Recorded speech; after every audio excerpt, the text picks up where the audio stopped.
Nesse módulo, a gente vai estudar, então, verbetes, que são, geralmente, a gente usa em dicionários ou enciclopédias. Mas a ideia é que vocês enxerguem isso de uma forma mais ampla, tá? Assim, a música para dar essa destravada. Então, eu vou começar a falar sobre o que são verbetes, vocês vão me perguntando se precisarem, eu estou projetando, não estou enxergando, perguntem no áudio, ou levantem a mãozinha que daí eu ouço. E aí, a gente vai ter uma proposta bem legal depois, que vocês, quem conversa com as pessoas de outras turmas já sabe. Então, o que são verbetes, tá? Como eu sempre falo com vocês, a gente sempre estuda gêneros textuais diferentes e a gente sempre trabalha com essa palavra para vocês entenderem que toda língua se organiza em gêneros. Na vida real. E o verbete, então, é um gênero de caráter informativo e predominantemente descritivo, visto que seu objetivo é explicar um conceito, uma palavra, atribuindo-lhe um conjunto de significados e exemplos. Então, ele serve para informar e descrever. Foi criado para isso. Mais comumente, os verbetes são encontrados em um dicionário ou enciclopédia. Então, vocês não devem ter muito contato com as enciclopédias tradicionais, mas vocês têm com o Wikipédia, né? Então, vocês muitas vezes vão fazer um trabalho, a primeira coisa que a pessoa procura é no Wikipédia. E muitas vezes, sim, ele é uma boa fonte. E é um verbete. Quando eu clico, procuro quem foi Machado de Assis, ou biografia de Machado de Assis, me abre uma página gigante, todo aquele texto que explica tudo, a biografia, as obras, questões da vida pessoal, onde ele estudou tudo aquilo, é um verbete. Então, um verbete ele pode ser muito grande, como no Wikipedia às vezes é, ou ele pode ser muito pequenininho, como às vezes eu coloco no dicionário, e só me aparece um sinônimo, ou me aparece uma frasezinha sobre o que é aquele verbete. Tá? Então, tenho vários tipos de tamanhos que eu possa fazer. Sua linguagem normalmente segue as normas padrão da língua com alto nível de formalidade. Então, o verbete tradicional, esse de dicionário, ele é formal. Mas a gente hoje vai pensar em outras possibilidades, tá? Como são destinados à consulta, normalmente são curtos e objetivos, facilitando acesso e entendimento, e evitando termos que sejam subjetivos e estilísticos. Um dicionário padrão, ele quer informar a pessoa quando eu não sei uma palavra, o significado de uma palavra ou de alguma coisa. Então, ele não pode ser uma poesia me explicando aquilo. Eu até posso fazer um dicionário em forma de poesia, mas aí ele não vai ser informativo. Ele vai ser algo para eu refletir, para eu me divertir, para eu achar bonito. Não é uma informação. Então, é sempre o verbete tradicional, ele tem que te informar, né? Não é para ele te deixar mais confuso do que tu estava antes. Qual é a estrutura de um verbete? Então, se eu procuro num dicionário ou numa enciclopédia, ele vai ter esses elementos. Então, eu fui lá no dicionário, eu fui no dicionário Aulete online e procurei a palavra dicionário. Coloquei dicionário dentro do dicionário.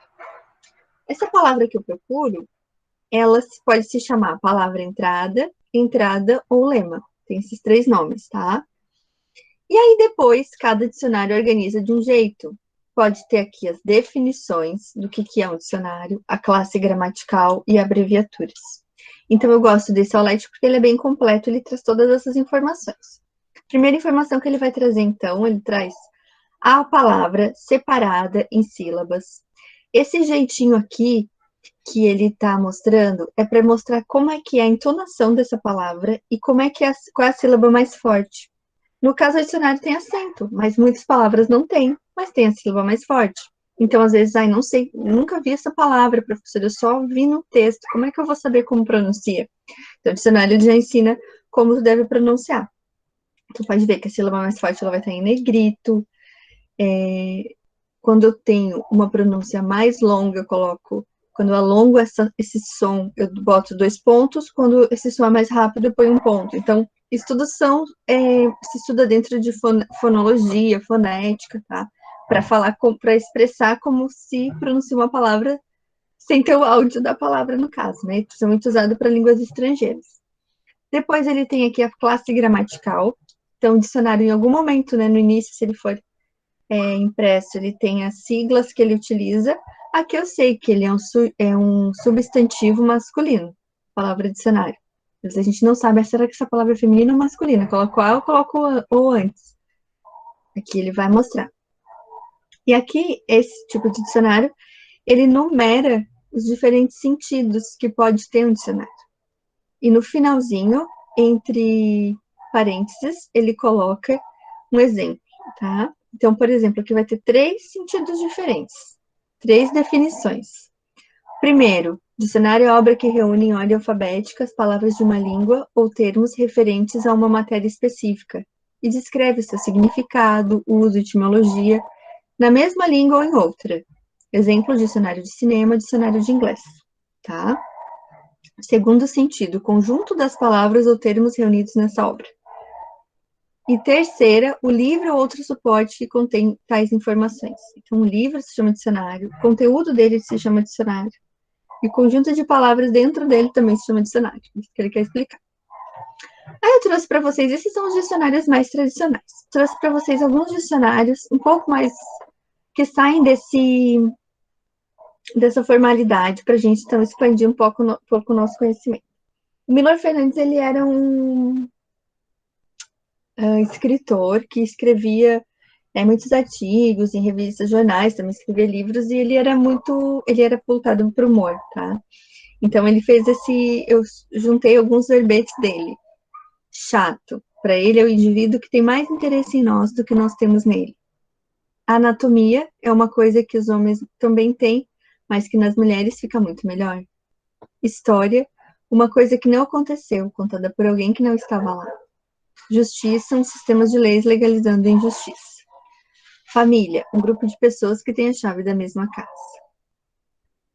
Esse outro dicionário se chama Casa das Estrelas, o universo contado pelas crianças. Ele é de um colombiano chamado Javier Naranjo. Ele entrevistou muitas crianças, centenas, perguntando para elas o que é Deus, o que é amor, o que é a vida, o que é não sei o quê. Foi anotando e aí ele escreveu o conceito das crianças sobre essas coisas. Então, um exemplo. Adulto. Pessoa em que toda coisa que fala primeiro dela mesma. Ancião. É um homem que fica sentado o dia todo. Água. Transparência que se pode tomar. Branco. O branco é uma cor que não pinta. Camponês. Um camponês não tem casa nem dinheiro, somente seus filhos. Céu. De onde sai o dia. Colômbia. É uma partida de futebol. Dinheiro. Coisa interessante para os outros, com a qual se faz amigos, e sem ela se faz inimigos. Deus. É o amor com cabelo grande e poderes. Escuridão. É como o frescor da noite. Guerra. Gente que se mata por um pedaço de terra ou de paz. E aí, agora nós vamos à obra. Que outros dicionários vocês conhecem? Vocês já podem até dar uma pesquisada se quiserem. Ou lugares em que tem verbetes hoje em dia que as pessoas procuram. Vocês têm outros exemplos para dar de diferentes dicionários? Tem uma coisa que eu sigo aqui no Instagram, deixa eu abrir que eu me lembrei agora. Sora, aquele dicionário informal que tem na internet, que daí ele fala sobre gírias e palavras que não tem no dicionário formal, né? Seria um exemplo? Deixa eu dar uma olhada. Eu sei que tem também o desdicionário, não sei. O informal, eu acho que ele mas ele é que as próprias pessoas podem escrever, né, no dicionário informal. É um exemplo, vamos colocar aqui. Vocês podem achar outras coisas e colocar aqui. Tem um que é a deixa eu ver se eu acho. Desenciclopédia. Ver o nome. Agora é uma enciclopédia com tudo errado. Tá viram?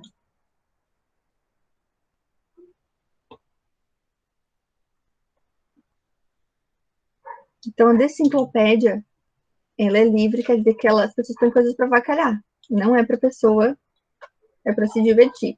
Eu estou seguindo uma conta no Instagram, não sei se vocês já viram, Verbete Certo, esse com S.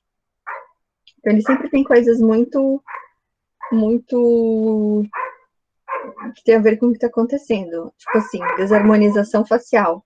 quem é bonito fica feio, quem é feio fica feio. Tipo isso aqui, ó. Olhem como aparece no... Esse é o verbete certo. Eu sempre afacalhando coisas. No limite da paciência, do cartão, da raiva, da indignação, do cansaço, da saudade. Então, sempre tem a ver com algum programa, com alguma notícia, com alguma coisa. Mas ele usa no sentido de verbetes também. Coloca números, faz bem como se fosse um dicionário. O que mais que vocês lembram, gente? Tem um também que as pessoas... Ai, eu anotei, a minha aluna me lembrou do ano... A minha aluna me lembrou. Eu anotei em algum lugar. Que é Tem tipo... aquele que tem aquele dicionário que traduz palavras ou expressões do português para inglês, mas assim, é tipo nesse negócio do verbete certo, sabe? Só que daí é pro inglês. Não sei como dar um exemplo, tipo, sei lá, Eu acho que eu já vi, mas não tô cachorro. lembrando o nome. É, eu também não sei o nome, que é tipo o cachorro caramelo, sabe? Que é bem famoso aqui no Brasil, e aí ele traduz pro inglês. Que não fica nada a ver, mas é avacalho daí, né? É, isso. Eu acho que eu já vi esse aí também, mas assim, se alguém souber o nome disso, Gringo Dictionary, será que esse aí? Alane, acho Acho que que é é. esse. Isso. Quais outros que vocês lembram, gente? Coisas mais regionais. Não vou dar a dica porque eu quero que vocês pensem. Já viram questões dessas mais regionais? Dá uma procurada aí.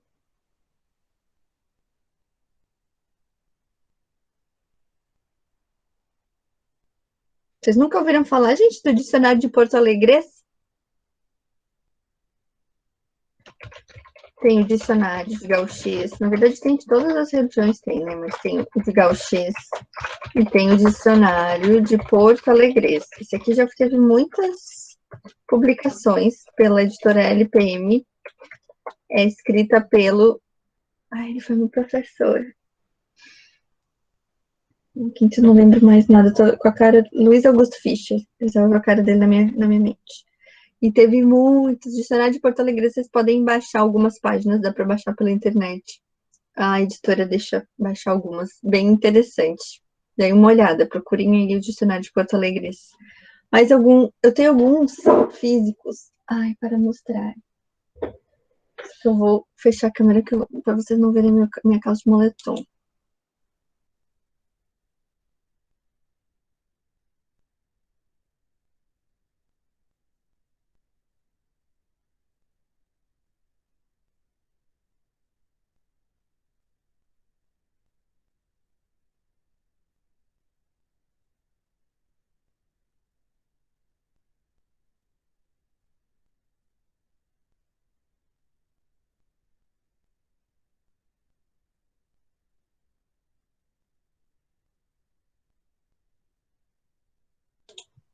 Vou mostrar para vocês alguns aqui.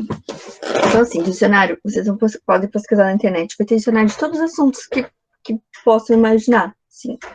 Eu gosto muito da gente ir na biblioteca nesse dia de aula, que não vai ser possível, para a gente ver tudo que tem lá de dicionário.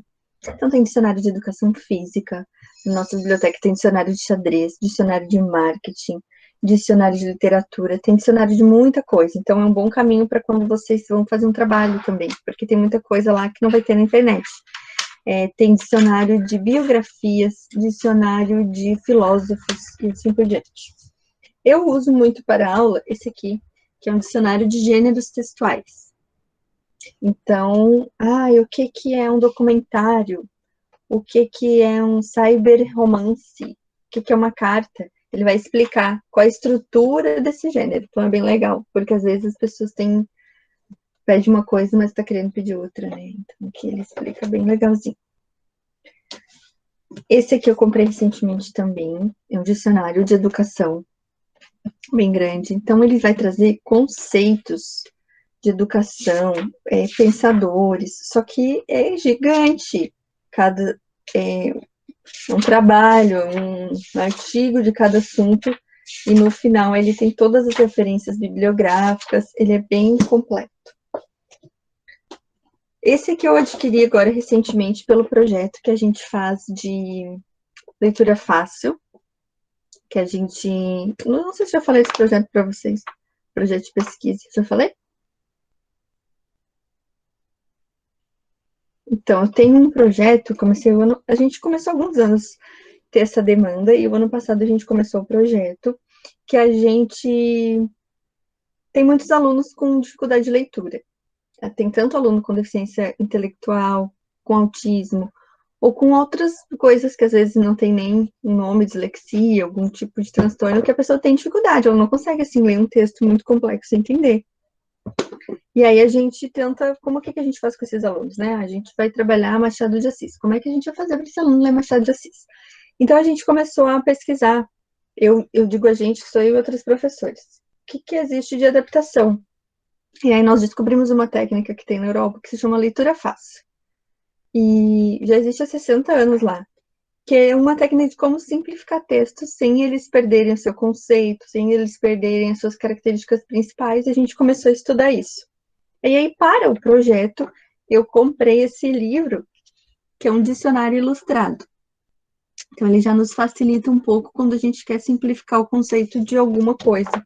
E aí, ele é bem legal, porque ele tem o conceito e ele tem também figuras. Existem fotos, imagens. Então, ele também ajuda a compreender o significado dessa palavra também por imagens. E tem um outro que eu ganhei, esse aqui do meu marido, em 2012, meu Deus, quando eu estava no doutorado, que ele é um dicionário bem difícil de usar, que ele se chama dicionário analógico. O que é um dicionário analógico? Ele é um dicionário que ele não é um dicionário de explicar coisas. Ele relaciona uma ideia a outras ideias. Sabe quando tu tá com uma ideia na tua cabeça, mas tu não consegue lembrar a palavra que significa aquela ideia? Então, tu vai pesquisar alguma coisa da área e ele vai te mostrar coisas que têm a ver. Então, por exemplo, tu procura bolha. Aí vai ter mistura de ar e água. Depois vai ter muitas palavras relacionadas à bolha. Nuvem, borbulha, borbulhão, empola, espuma, escuma, carneirada, carneiro, fumo, fermento, maçaroco, fermentação, levedo, levedura, escumado, nevoeiro, vulcão, caligem, serração. Então aqui vai ter milhões de palavras que têm a ver com bolha. Primeiro ele traz os substantivos, depois ele traz os verbos. Bolhar, borbulhar, referver, ferver, esfervilhar. Ah, entrou uma abelha aqui na minha janela. Deixa eu fechar. Abrir para ele embora. Depois ele vai ter os adjetivos. Borbulhoso, bolhoso, espumoso, espumante, espúmio, espumante. Bem grande. Então, ele é um dicionário voltado para quem escreve, quem precisa escrever algum texto muito... ou vai escrever um livro, um romance, ou a pessoa quer ser escritor, ou a pessoa está fazendo uma tese, uma coisa que ela precisa, não pode ficar repetindo as palavras sempre, tem que ir ampliando as ideias. Então, facilita, tá? A gente tem que pegar o jeitinho para usar ele, mas depois ele é muito bom. Quando estiverem numa biblioteca, numa livraria, deem uma olhada. Dicionário analógico. O que eu tenho aqui são esses dicionários. Tem alguns dicionários que eu gosto muito, que tem na biblioteca. Tem um dicionário trilingue, que ele tem um dicionário que ele tem a palavra em português, em inglês, em língua de sinais. Aí ele tem o gesto em língua de sinais, ele tem a descrição do gesto, e ele tem uma imagem do gesto, e a escrita de sinais, né? Que as línguas de sinais também têm uma escrita. Como é que eu escrevo em língua de sinais? Vocês já pensaram? Quem só sabe em língua de sinais escreve como? Tem uma escrita, que é uma escrita até criada por uma coreógrafa dos Estados Unidos, que ela queria representar, vocês que gostam de dança, né? Como é que eu faço uma escrita de uma coreografia? Ela queria representar em símbolos uma coreografia para deixar gravado. E aí ela desenvolveu essa escrita que depois foi adaptada e utilizada em língua de sinais. Isso é bem legal. Eu tô falando demais.